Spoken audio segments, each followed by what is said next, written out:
Dear friends, we are talking about business letter writing theory. There are total 4 videos and this is the third video. तो आज के business letter writing theory में ये तीसरा video है। हम बात करेंगे बिजनेस लेटर में लेआउट का मतलब क्या है, लेआउट किस चीज़ को बोलते हैं, लेटर्स के लेआउट कितने तरह के होते हैं, लेआउट में हमें क्या क्या ख्याल रखना पड़ता है, उसके बारे में हम आप आज को बताएंगे। तो सबसे पहले हम आपको ये बताना चाहते हैं कि लेआउट का मतलब क्या है। तो बहुत सिंपल सी अंडरस्टैंडिंग है कि arrangement of all the details organized manner में रखना है, यानी कि हम बिजनेस लेटर को जो भी चीज़ उसमें लिखना चाहते हो किस तरह से वो रखनी चाहिए। मतलब कि एड्रेस है वो तो टॉप ऑफ द लेटर रहता है, राइट साइड में रहता है, और बाद में डेट आता है, जो भी बॉडी स्ट्रक्चर है। लेकिन उसको किस तरह से हम रखेंगे तो अच्छा लगेगा, क्या उसका कोई स्टाइल है, वो स्टाइल के हिसाब से हम उसको किस लेआउट बोलते हैं। तो ये लेआउट के लिए आपको ये जानना ज़रूरी है कि डिटेल्स को कैसे हम रखें, कागज़ में किस तरह से हम उसको रखें ताकि वो अच्छा लगे, तो उसको हम लेआउट बोलते हैं। बिजनेस लेटर में 5 टाइप्स ऑफ लेआउट है, 5 तरह के लेआउट की बात हम करेंगे। तो पहला लेआउट है, उसका नाम है इंडेंटेड फॉर्म। ये अभी चलता नहीं है, पहले उसका उपयोग किया जाता था, अभी तो वो आउटडेटेड स्टाइल है, क्योंकि वो टाइप करने में, लेटर लिखने में थोड़ा दिक्कत होती थी, इसीलिए अभी वो यूज़ नहीं करते। लेकिन आपको पता होना चाहिए कि इंडेंटेड फॉर्म क्या है। तो मैं आपको बता दूं कि मार्जिन जो लेफ़्ट साइड में होता है उससे जो भी डिटेल्स आप रखते हैं वो मार्जिन से थोड़ा पुश करके रखते हैं। ये आपको थोड़ा डायग्राम दिखा दे और उससे बात करें। पहले मैं आपको एड्रेस वाली बात करूँगा। जो एड्रेस की पहली लाइन है वो हमने राइट साइड टॉप से शुरू की, लेकिन दूसरी लाइन है वो देखो थोड़ी सी पुश हो गई राइट साइड। पहली लाइन जहाँ से शुरू हुई वहाँ से दूसरी लाइन थोड़ा अंदर शुरू हुई, तो ये इंडेंट हुआ। तीसरी लाइन दूसरी लाइन से और भी पुश की गई हुई है राइट साइड। तो आप देख सकते हैं पहली लाइन, दूसरी लाइन, तीसरी लाइन, वो सब राइट साइड में पुश की गई हुई है। तो जैसे वो इंडेंट बनता है इसीलिए उसको इंडेंटेड फॉर्म हम बोलते हैं। और भी मार्क कीजिए, डेट का लाइन वो एड्रेस से भी थोड़ा सा पुश कर दिया गया है, तो ये राइटर्स एड्रेस है।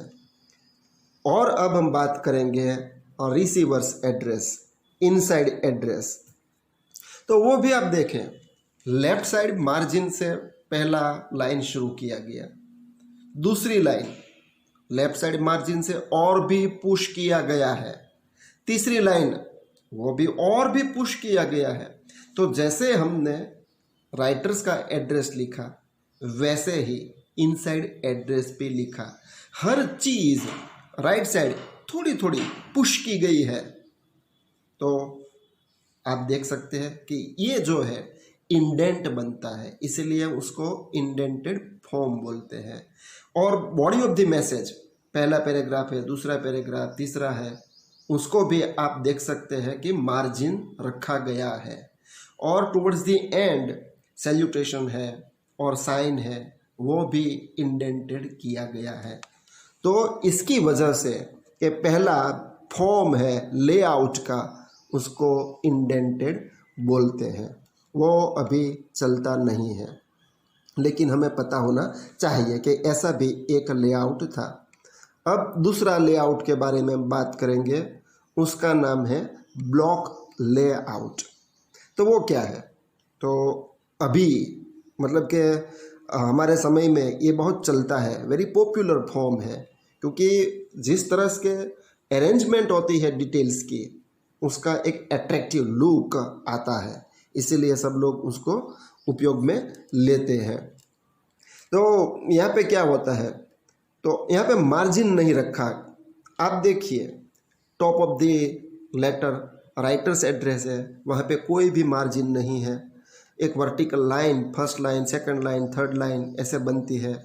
और इनसाइड एड्रेस वहाँ पे भी एक वर्टिकल लाइन है। सभी चीज़ लेफ्ट साइड मार्जिन से टच है।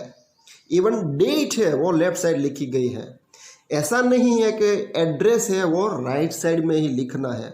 यहाँ पे आप एड्रेस मिडल में भी लिख सकते हैं और लेफ्ट साइड में भी लिख सकते हैं, लेकिन आपको कोई भी मार्जिन नहीं रखना है। सभी लाइंस ब्लॉक्ड है, इसीलिए उसको ब्लॉक लेआउट कहते हैं। तो राइटर्स एड्रेस है, रिसीवर्स एड्रेस है, सब्जेक्ट लाइन है, सैल्यूटेशन है, और जो भी डिटेल्स है body of the letter, paragraphs है, पहला पैराग्राफ है, दूसरा या तीसरा जो भी पैराग्राफ्स है, वो सब लेफ्ट साइड के लाइन मार्जिन से हमेशा टच करती हुई है। और कॉम्प्लीमेंट्री क्लोज है, साइन है, एनक्लोजर्स है, वो सब भी लेफ्ट साइड मार्जिन से टच होता है। तो ये सब ऑल दी डिटेल्स जो अरेंजमेंट हम करते हैं वो लेफ्ट साइड की ओर है। सभी चीज़ वो ब्लॉक्ड की गई हुई है, इसलिए उसको हम ब्लॉक लेआउट बोलते हैं। वो टाइप करने में बहुत आसान रहता है, इसीलिए ये पॉपुलर है। जगह नहीं रखनी पड़ती है, जल्दी से टाइप होता है, इसीलिए सब लोग पसंद करते हैं। लेकिन यहाँ पे आपको एक चीज़ मन में रखनी पड़ेगी कि पंक्चुएशंस का यूज़ एड्रेस में नहीं होता है, दे आर ओमिटेड। लेकिन याद रखें, जो भी आप मैसेज दे रहे हैं, मतलब कि जो पैराग्राफ्स लिख रहे हैं, उसमें तो पंक्चुएशंस का यूज़ करना ज़रूरी है। तो एड्रेस लिखने में बहुत सिंपल हो जाता है, क्योंकि आपको याद रखना नहीं है कि यहाँ पे कॉमा रखना है, फुल स्टॉप रखना है। वेरी इजीली ये ब्लॉक लेआउट का यूज़ हम कर सकते हैं और दिखाने में भी बहुत ही अच्छा लगता है। तो सबसे पॉपुलर ब्लॉक लेआउट, ऐसा ही लेआउट आप अभी इस्तेमाल करें, उसका यूज़ करें जो भी आप खत लिखना चाहते हैं उसमें। अब हम बात करेंगे मॉडिफाइड ब्लॉक लेआउट की। तो यहाँ पे भी एक डायग्राम दिखाया गया, उसके बारे में भी हम बात करेंगे। तो ये जो ब्लॉक्ड लेआउट हमने बात की, उसमें से थोड़ा बदलाव किया गया है। बदलाव क्या है वो ही आप देख ले तो पता चल जाएगा। कि हमने बताया था कि ब्लॉक्ड लेआउट में एड्रेस आप कहीं पे भी लिख सकते हैं। राइटर्स का एड्रेस राइट साइड में हो सकता है, मिडल में भी हो सकता है, लेफ्ट साइड में भी हो सकता है।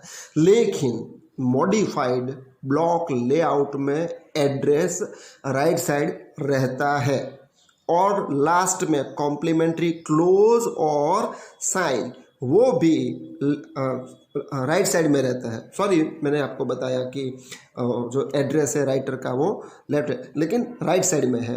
जो राइटर्स का एड्रेस है और जो भी साइन है, कॉम्प्लीमेंट्री क्लोज है, वो सब राइट साइड में है। बाकी सभी चीज़ें, रिसीवर्स एड्रेस है, डेट है और सब्जेक्ट लाइन है, सैल्यूटेशन है, पैराग्राफ्स है, वो सब ब्लॉक्ड है और लेफ्ट साइड से शुरू होता है। तो ये थोड़ा सा चेंज किया गया हुआ है, मॉडिफाई किया हमने ब्लॉक लेआउट को, इसीलिए हमने ये मॉडिफाइड ब्लॉक लेआउट उसके नाम से पहचानते हैं।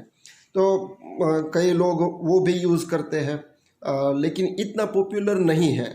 हमारे देश में मोस्टली इस तरह का हम यूज़ करते हैं, लेकिन जो हमने शुरुआत से पढ़ा है वो थोड़ा सा डिफरेंट लेआउट है। लेकिन आपके अगल बगल में बहुत सारी ऑफिसेज में, स्कूल्स और कॉलेजेस में ये मॉडिफाइड ब्लॉक लेआउट का यूज़ किया जाता है। तो ये तीसरा है। बहुत सारे लोग उसको बैलेंस्ड मानते हैं, लेकिन बहुत सारे लोग ऐसे भी हैं वो ये नेक्स्ट लेआउट का भी यूज़ करते हैं। वो सेमी ब्लॉक लेआउट है, मतलब जो ब्लॉक्ड सेमी ब्लॉक्ड है उसमें भी क्या चीज़ आती है वो हम देख लें। तो यहाँ पे आपको देखने पड़ेगा कि जो भी मॉडिफाइड ब्लॉक था, मतलब कि हमने राइट साइड पे राइटर्स का एड्रेस लिखा था, उसमें थोड़ा सा चेंज कर दिया, हमने मिडल में रख दिया। और डेट लाइन जो मॉडिफाइड ब्लॉक में लेफ्ट साइड थी, यहाँ पे राइट साइड में है। आपको क्या है वो ही याद रखना है। एड्रेस है वो मिडल में है, डेट वो राइट साइड में है, उतना ही चेंज है। मॉडिफाइड ब्लॉक लेआउट में जो भी आपने पढ़ा था उसके बाद में ये है। सेमी ब्लॉक में क्या है तो ये याद रखना है।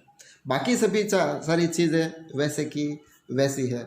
मतलब कि आपका पैराग्राफ है, जो भी 1 2 3 है, वो सब हम मॉडिफाइड ब्लॉक के हिसाब से रखेंगे और कोई चेंज वहीं पे नहीं है। पैराग्राफ्स यहाँ पे ब्लॉक्ड नहीं है, पैराग्राफ्स आपको इंडेंटेड ना है। तो पहले ये सब यूज़ करते थे, लेकिन बहुत कम लोग अभी उसका यूज़ करते हैं। तो आपने शायद उस तरह से ही खत लिखे होंगे जिस तरह से ये लेआउट दिखता है। अभी भी हम बहुत सारे लोग ये लेआउट का यूज़ करते हैं, लेकिन अब हम जानना चाहिए कि समय बदल गया है, नई तरीके से सब लोग इस्तेमाल करते हैं। कैसे अच्छा हो वैसे हम सोचना चाहिए, लोगों को क्या पसंद है वो हमें देखना चाहिए, उसके हिसाब से हम कोई भी लेआउट पसंद कर सकते हैं। लेकिन मेरा ये मानना है कि आप ब्लॉक लेआउट को फॉलो करें और उसके हिसाब से आप जो भी बिजनेस कम्युनिकेशन करना चाहे वो करें तो अच्छा रहेगा। तो लास्ट लेआउट है, उसका नाम है सिंप्लीफाइड लेआउट, और बहुत सारे लोग उसको नोमा फॉर्म भी बोलते हैं। ये नोमा कोई स्पेशल वर्ड नहीं है, लेकिन एक्रोनिम है। उसका एक मीनिंग है, वो मीनिंग ये है कि नोमा का मीनिंग क्या है, नेशनल ऑफिस मैनेजमेंट एसोसिएशन, ऐसे हम नोमा को बोलते हैं। तो ये एक ब्लॉक लेआउट जो हमने पढ़ा है उसी का ही पैटर्न है।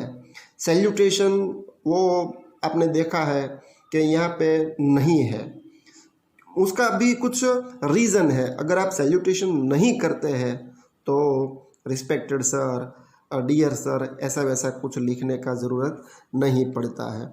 सब्जेक्ट लाइन है वो कैपिटल लेटर्स में लिखना है। देखिए ये बात याद रखना, क्योंकि जनरली हम क्या बताते हैं कि लेटर्स में आपको Capitals letters, capital words, capital line नहीं लिखनी है, ईमेल में भी नहीं लिखनी है।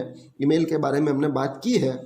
तो यहाँ पे वो थोड़ा सा चेंज है, सब्जेक्ट लाइन आपको कैपिटल लेटर में लिखना है। क्यों? क्योंकि इमीडिएटली वो आपको दिखने में आ जाएगी कि ये लेटर का पर्पस क्या है। तो इसलिए हम कैपिटल लेटर्स में सब्जेक्ट लाइन लिखते हैं। लेकिन हम सैल्यूटेशन नहीं किया है, डियर सर, डियर मैम, तो उसका मतलब है कॉम्प्लीमेंट्री क्लोज भी नहीं है, तो वहाँ पे भी हम फेथफुली और सिंसियरली और ऐसा लिखते नहीं हैं। तो सिर्फ लास्ट में आप जिसका भी लेटर राइटर है वो अपना नाम लिखते हैं। तो ये थोड़ा ऑफबीट है, यहाँ पे ये मोस्टली अमेरिका में यूज़ होता है, क्योंकि वहाँ पे लोग दूसरे हिसाब से सोचते हैं, अपनी राय से लेटर्स लिखते हैं। तो हमें पता होना चाहिए, अगर आप यूएसए में कम्युनिकेशन कर रहे हैं तो ये आपको अच्छा लगेगा। तो आप नोमा में याद रखें कि डेट लिखना है, रिसीवर्स का राइटर्स का एड्रेस लिखना है, रिसीवर का एड्रेस नहीं है, नेम नहीं है, सैल्यूटेशन नहीं है। Directly you start the letter with the subject line. और यहाँ पे भी आप पैराग्राफ लिख सकते हैं और इम्पोर्टेंट की वर्ड्स आप लिख सकते हैं। बुलेट है और लाइन दिखाई गई है, 3 बुलेट्स एंड 3 लाइन्स दिखाई गई, उसका मतलब है की वर्ड्स, इम्पोर्टेंट वर्ड्स आप लिख सकते हैं, पॉइंट्स लिख सकते हैं। तो ये थोड़ा सोच अलग है, उस तरफ से हम लेटर लिखते हैं। लेकिन बहुत सारे लोग ऐसा ये मानते हैं कि ये ठीक नहीं है लेआउट, क्योंकि ये सब मैकेनिकल है। आपको पता ही नहीं है कि लेटर कौन रिसीव कर रहा है और फिर भी आप लेटर लिख रहे हैं। तो जो हम बात कर रहे थे कि communication between the writer and the receiver, एक बॉन्डिंग रहता है, एक लगाव सा रहता है, हम एक फीलिंग रखते हैं, वो यहाँ पे मिसिंग है। तो ये आर्टिफिशियल लगता है, इसीलिए बहुत सारे लोग उसके अगेंस्ट है। लेकिन ये जो 5 तरीके से हमने लेआउट के बारे में बात की है, उसमें से कोई भी आप इस्तेमाल करें, लेकिन आपको पता होना चाहिए कि किस तरह से हम डिटेल्स का अरेंजमेंट कर सकते हैं। तो मुझे आशा है कि आपने लेआउट में कोई प्रॉब्लम नहीं होगा, कोई दिक्कत नहीं आएगी, ये सब चीज़ें क्लियर हो जाएगी। और अगर आपको ये वीडियो अच्छा लगा तो शेयर करना मत भूलें, और if you have any questions, query, let me know. Thank you very much, have a good day.